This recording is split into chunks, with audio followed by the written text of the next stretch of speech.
Welcome everyone, my name is Brendan Snyder. Thank you for joining me. If you're new to my channel and you haven't already hit the subscribe button, please click the button for me, hit like, leave a comment. All those things help support my channel and I would greatly appreciate it.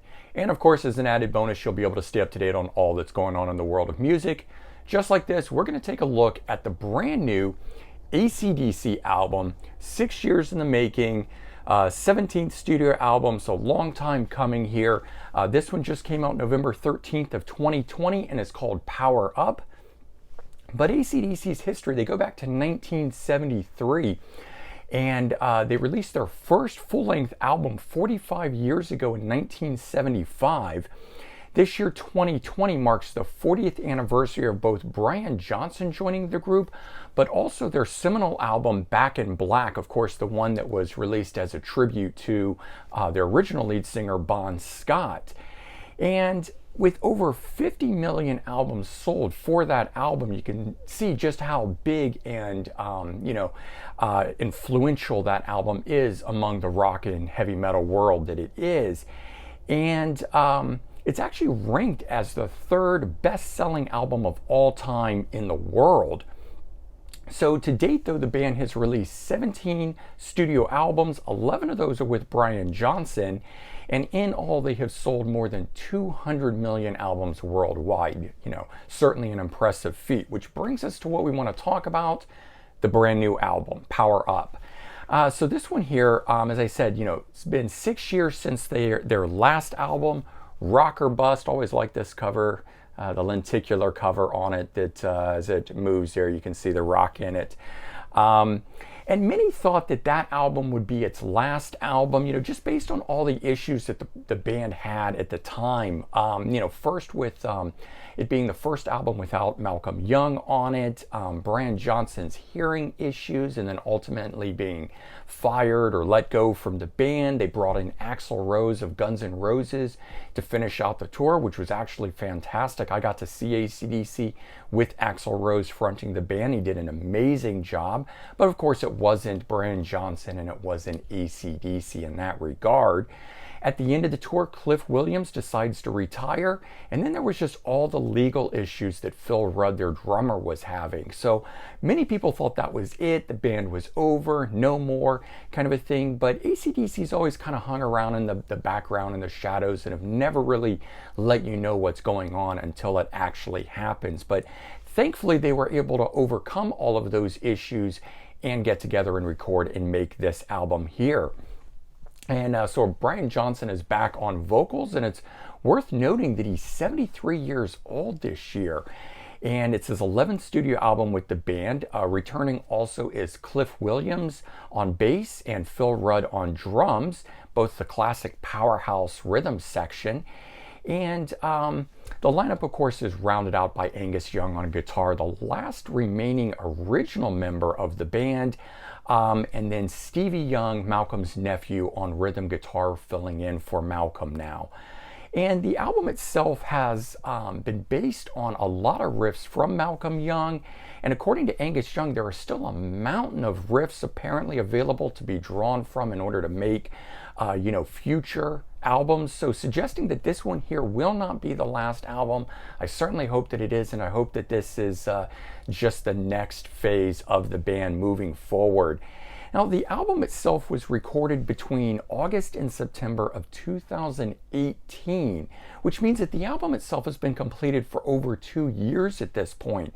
No explanation has been given as to why they sat on it the first year, although, of course, we know that this whole past year of 2020 and the pandemic and everything would be why they sat it out until now. I'm glad they didn't just wait until touring returned, and instead they're putting this album out now. I do hope touring returns by summer of 2021 and they could kick off a tour, but if nothing else, 2020, the one highlight of all of this may be the fact that we are getting brand new AC/DC, in a year that has just had so many ups and downs within it.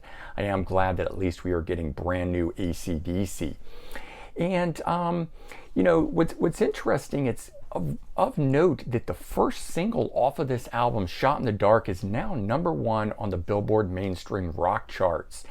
And the last time that they had a #1 on it was 12 years ago with Rock and Roll Train. They've now done this 5 times. They've now hit #1 5 times on the charts. So certainly congratulations are in order to the band for achieving that again on this album. And a bit of trivia here too of note.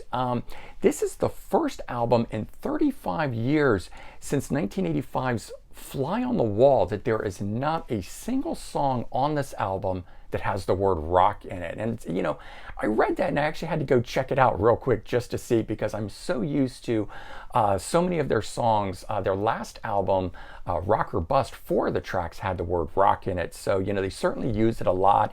It's kind of their MO. The other thing of note is that it's the first album since 1988's Blow Up My Video, or Blow Up Your Video, that there is not a title track song on here. There's no song on Power Up that is called Power Up. So maybe it's buried in the lyrics somewhere in there. I'm still digging into it to see, but ultimately no song on the album called Power Up, which, you know, seems like something would have been just the perfect title for them. But this album here, it's got 12 tracks on it, and it's only 41 minutes long, which means most of the songs on here are 3 minutes or less. Only track #2 on here, called Rejection, that song is 4 minutes and 6 seconds. That is the longest song on the album. So it's sort of 2 points to that, where the songs don't overstay their welcome. That's a good thing. But at the same time, by the time that I'm really getting into the songs, they end. And I kind of wish it was a little bit longer. But I will say this. The previous album, Rock or Bust, the album was 35 minutes long. So this album is a full 6 minutes longer than that album. So I'm glad to at least be getting an album that is 40 plus minutes long and featuring 12 tracks on it. And so, bottom line though, you know, the album itself sounds like AC/DC. I didn't really expect it to be anything else. It's just great, straight ahead, chugging rock and roll, sounding like it should be. The album for me though sort of sits in the 80s and early 90s in terms of its tonality and its sound, the mix of it and everything, as opposed to being more of the recent albums that are from the early 2000s and up. So this one here I also think has a bit more melody to it than the last few albums. And what's also of note here being that Brian Johnson, being 73 years old, he still sounds as youthful as ever in his vocals on this album. I'm not sure how it's done, but he is sounding really good. If you've watched the video from Shot in the Dark, he looks really energized in that video too. So pretty interesting there. No real surprises across the album, but a few of the tracks really stand out to me. Track #3, first single, Shot in the Dark. I think it was just the perfect track to release as the opener to re-whet our appetites for the band. It's just got all the classic elements of an AC/DC track in there. Track #4, which is my favorite track off this album, called Through the Mists of Time. It's a melodic track by AC/DC standards, but it just appears to be a bit introspective and have a bit more feel to it than the typical AC/DC track. I really like that about this one. Track #5 is another one that really jumped out at me that I like, called Kick You When You're Down. This track here has a cool sort of backbeat feel to it, but it gives a lot of space for the vocals to really shine in it, which I think is just great for Brian Johnson. Track #7, Demon Fire. This one was released, had a little bit of like a 1-minute teaser trailer type thing released for it. And it opens with what you think is going to be a really bluesy number, but then it just rips into something that to me I could have heard being right off of Stiff Upper Lip, the album from 2000. I happen to personally really like that album. And track #12, another one that really stood out to me, Code Red. This one here begins like a cousin to Back in Black, but right then it evolves into its own groove, and just at that point is a really strong track that can stand on its own. But I do like that opening feel of the Back in Black to it. So let's take a look at this. This is the front cover of it, and I really like what they've done here with the AC/DC and the neon on the stage. You know, okay, the band's not able to tour, but there you go with them being right on stage there. All the tracks, on the back side of this thing, and we'll open this up here to let you see the full part of that. And this part I really liked here, the way they did the band morphing and sort of in movement and playing along there, I think is really cool. And in one side you've got the booklet, and the other side you've got the CD. And the CD's a pretty interesting thing. I mean, we've seen it all, the logo of this on their website and whatnot, but that's kind of cool.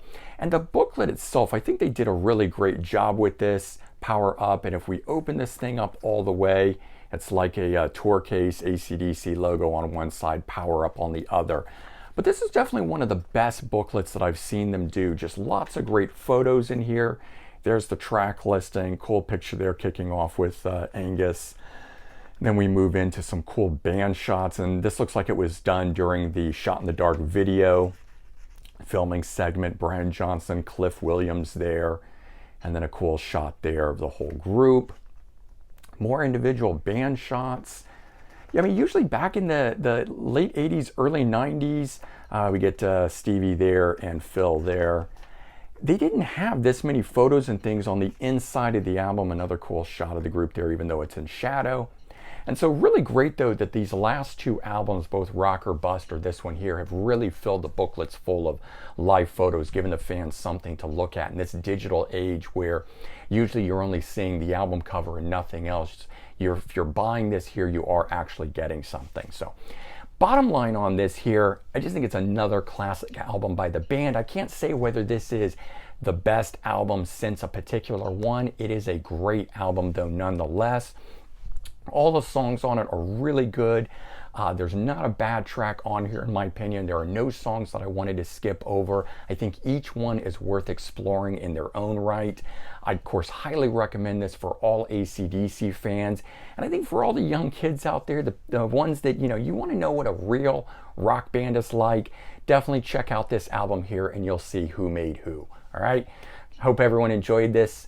Leave your comments. Let me know your thoughts about this album. Let me know if you've got a favorite track on here, or what your opinion is as to where this album stands in the pantheon of all of the AC/DC albums. But ultimately, let me know your thoughts on this. I hope everyone has a good day. I'll talk to you all real soon. Take care. Bye-bye.